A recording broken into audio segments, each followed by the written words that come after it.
Mas então, como que você encabeça essa parte do impeachment? O que estava acontecendo naquela época? Dá pra gente o contexto. Porque eu queria entender esse impeachment, porque cada um defende de um lado, né? Já veio gente aqui falando, não, que foi um absurdo, foi só pedalada, e a gente sabe que não foi só isso.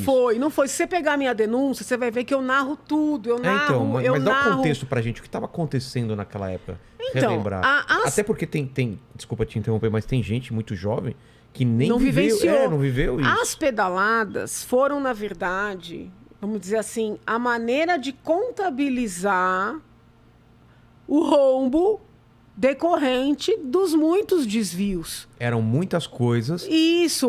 Ele é a ponta do iceberg, é o que aparecia. Isso, é o que aparecia, entendeu? Então, assim, aí eu peguei a legislação que proibia utilizar dinheiro dos bancos públicos para pagar programas de governo. A presidente Dilma e o seu governo não só utilizou o dinheiro dos bancos públicos, o que era proibido, como não contabilizou essa utilização. Como assim não contabilizou? Não aparecia? Não aparecia. Mas como justificava essa saída de dinheiro? Então, havia toda uma contabilidade ali. Paralela?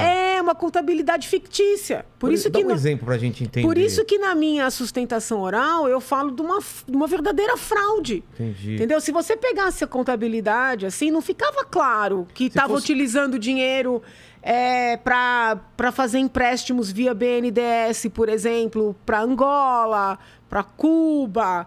Entendeu? Esse dinheiro não aparecia como empréstimo? Aparecia.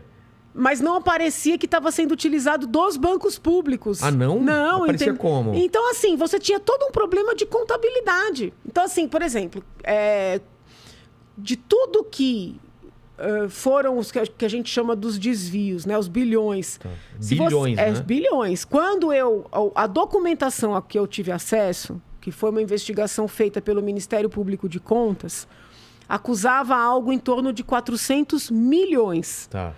Então, toda a minha denúncia é feita em cima da documentação do Ministério Público de Contas. Tá? Certo. No curso do processo, é que começa a fazer a apuração, é que isso vai para casa do bilhão. Nossa. Entendeu? Uma pessoa boa para você entrevistar, que foi a pessoa que trouxe a documentação para mudar da casa dos milhões para os bilhões, foi o senador Caiado, que hoje é governador. Entendeu? Ele que levantou essa documentação no curso do processo, porque a minha acusação, ela tratava do montante que estava na investigação do Ministério Público de Contas. 400 milhões. Então, não é uma coisa que eu tirei do nada. Eu peguei essa investigação, eu estudei essa investigação. Eu já era professora de Direito Penal, já tinha dado aula dos crimes contra a responsabilidade fiscal, crimes contra as finanças públicas. A lei de responsabilidade fiscal nasce do fato dos governadores usarem os bancos estaduais como se fossem deles governadores. E não isso como... Que eu queria entender. Ele usa o banco para ele pega... Vamos supor, na época aqui de São Paulo, tinha o Banespa. Tá. Entendeu? O Banespa era um banco público. Certo. Mas não era um banco do governador. Era uma instituição com autonomia, com independência. Não podia o governador fazer planos com o dinheiro do Banespa. Com dinheiro. Então, é daí que nasce a lei de responsabilidade fiscal no início dos anos 2000. Quando criaram essa lei, criaram como uma resposta à atuação dos governadores. Entendi. Não se imaginava que isso acontecer na presidência da República, na esfera federal. Caramba. Entendeu? Que utilizou recursos da Caixa Econômica, do Banco do Brasil, do BNDES. Onde que tem essas brechas? Onde tinha essas brechas? Não tinha. Lembra do que eles falavam que era uma economia criativa? Então. Era isso aí. A tal da era economia criativa. Mas era proibido fazer isso aí. Eles já sabiam que era proibido? Sabiam. Inclusive, parte do meu trabalho foi demonstrar a consciência da ilicitude, ou seja, a consciência de que aquilo não podia acontecer. Se você for resgatar o processo, você vai ver que eu arrolei funcionários do Tesouro, funcionários públicos concursados que tentaram avisar, na verdade fizeram uma reunião para pedir para a equipe econômica da presidente parar com aquela prática.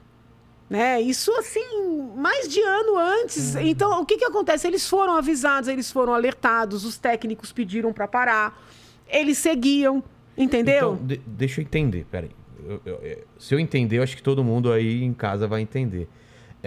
Eles pegavam esse dinheiro do banco, então, e para financiar Cuba, financiar a ditadura, é isso? Teve de tudo. Teve Tudo? para emprestar, por exemplo, para empresas que foram construir obras, entendeu? Então, assim, vamos lá. Eles emprestavam para os países pagarem essas empresas, né? É duro ficar falando o nome aqui, porque... O Odebrecht, sim. tudo aquilo que então, a gente ficou sabendo. Além de emprestar para as empresas com juros baixos, também emprestava para os países para contratar voltando pra essas empresas, Nossa. entendeu? Então, era uma verdadeira engenharia financeira. E depois disso acabava podendo voltar dessas empresas para eles mesmos. Conforme eu ia fazendo ali Porque o processo de impeachment, eu fui lendo as peças da Operação Lava Jato. Sei. E eu lembro que teve uma das denúncias da Operação Lava Jato que chegou a encontrar uma conta em Angola que o dinheiro voltava para o Brasil. Caramba. Entendeu? Então, assim, o impeachment... Pegava, usava para ele e depois voltava para o próprio PT. Então, assim, eles não chegaram para quem que ia efetivamente. Não? Tem ali investigações. O problema é o seguinte, quando o Supremo Tribunal Federal aniquila com a Operação Lava Jato, que aniquilou, né? Essas pessoas que seriam alcançadas acabam ficando blindadas, porque não é só o ex-presidente Lula que vai ser beneficiado. Não. Quando você começa anulando, essa anulação ela vai atingir mais figuras, entendeu? Claro. Então eu vejo que o Supremo prestou um desserviço para o país. Total. Ao fazer isso, ao anular. Corrupção não é uma pessoa só que faz, tem um conjunto de pessoas que na escala vai ganhando. E aí entram vários outros artigos, né? Porque quando a gente fala corrupção é uma coisa geral, né? Mas você tem peculato, que são esses desvios, entendeu? Tem o crime contra a responsabilidade fiscal, tem a parte da escrituração. Então é uma série de figuras, a lavagem de dinheiro.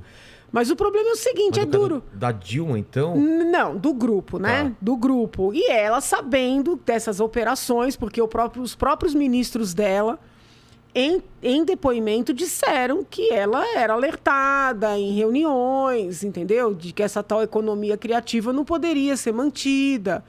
Então, agora, se ficou com dinheiro para si, eu não posso falar. Entendeu? Consegue entender? Entendi, então, assim, claro. Uma coisa Agora, o grupo, né, os valores envolvendo essas grandes empresas, isso aí... Isso tudo foi provado, Foi provado. O problema é que o Supremo